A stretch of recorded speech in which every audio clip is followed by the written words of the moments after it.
Assalamualaikum warahmatullahi wabarakatuh. Kita bertemu lagi. Sekarang kita masuk pada bab yang kedua, yaitu sistem organisasi kehidupan makhluk hidup.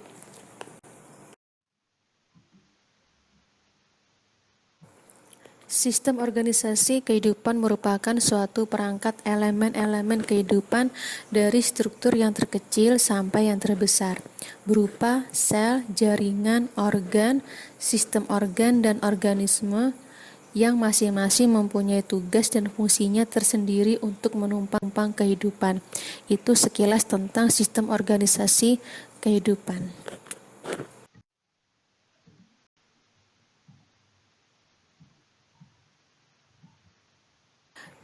Tujuan pembelajaran yang pertama, peserta didik dapat menjelaskan tentang sistem organisasi kehidupan.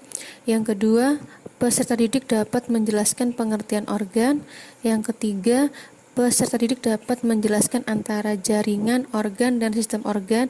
Dan yang terakhir, peserta didik dapat menjelaskan konsep organ dan organisme.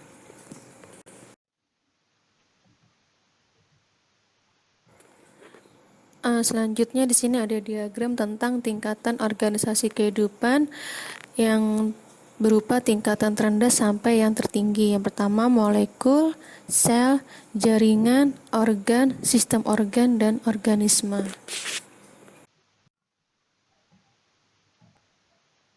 Kita mulai dari tingkatan yang terendah dahulu, yakni molekul. Molekul merupakan partikel-partikel penyusun organisme yang dibangun oleh atom-atom. Pada umumnya, tubuh organisme mengandung molekul yang tersusun dari atom karbon, hidrogen, oksigen, dan nitrogen. Organisasi kehidupan pada tingkat molekul mempelajari berbagai makromolekul seperti karbohidrat, protein, lipid, dan asam nukleat seperti DNA dan RNA.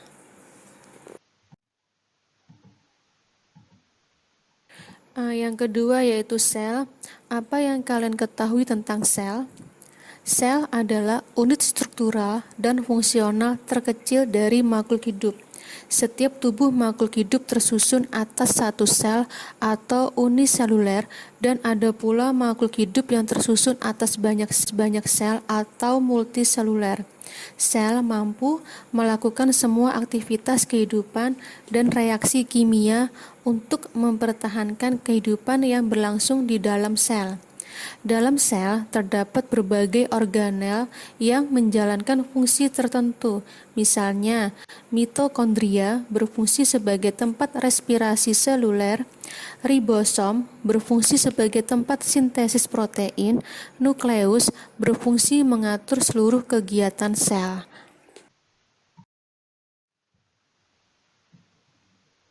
Tingkatan berikutnya yaitu jaringan. Jaringan adalah kumpulan sel yang memiliki bentuk dan fungsi yang sama. Pada makhluk hidup terdapat berbagai macam jaringan, seperti jaringan pada hewan dibedakan menjadi jaringan epitel, jaringan ikat, jaringan otot, dan jaringan saraf. Sementara itu, jaringan pada tumbuhan dibedakan menjadi jaringan epidermis, jaringan parenkim, jaringan penyongkong atau sklerenkim dan kolenkim, dan jaringan pengangkut atau xilem dan floem.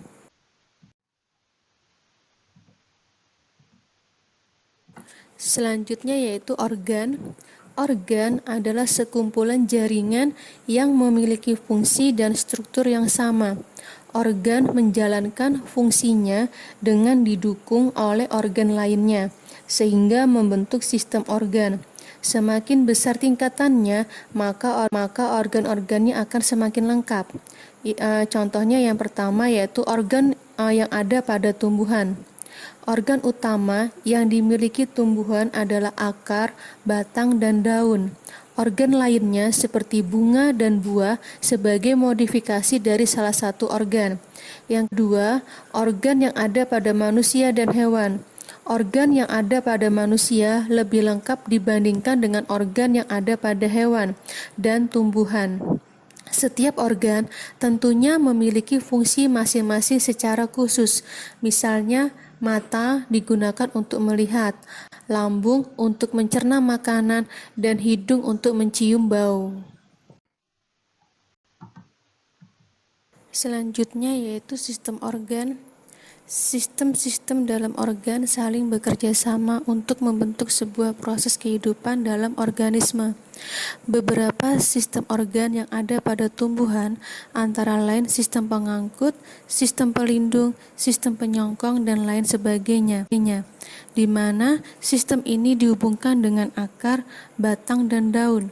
Sedangkan sistem organ yang ada pada hewan dan manusia adalah sistem pencernaan, sistem pernapasan, sistem peredaran darah, sistem pengeluaran, dan sistem hormon.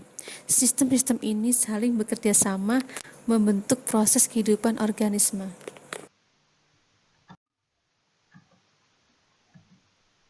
Selanjutnya yaitu organisme. Organisme merupakan bagian hierarki struktur makhluk hidup yang membentuk organisasi kehidupan.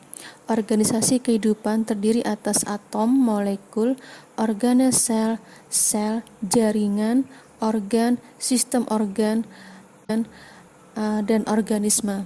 Sel berada di tingkatan struktural terendah yang masih mampu menjalankan semua fungsi kehidupan. Sel mampu melakukan regulasi terhadap dirinya sendiri, memproses energi, tumbuh dan berkembang, tanggap terhadap lingkungan serta melakukan reproduksi. Kerjasama dan interaksi di antara sel-sel ini menyebabkan organisme dapat mempertahankan hidupnya. Sel-sel yang mempunyai fungsi dan bentuk yang sama akan berkelompok. Kelompok sel itu dinamakan jaringan. Kumpulan dari beberapa macam jaringan yang berbeda dan membentuk kesatuan untuk melakukan fungsi tertentu disebut organ. Sistem organ merupakan bentuk kerjasama antar organ untuk melakukan fungsi tertentu.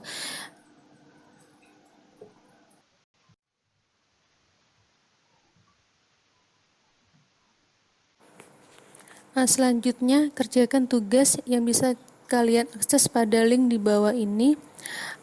Silakan dikerjakan sebaik mungkin. Saya akhiri. Assalamualaikum warahmatullahi wabarakatuh.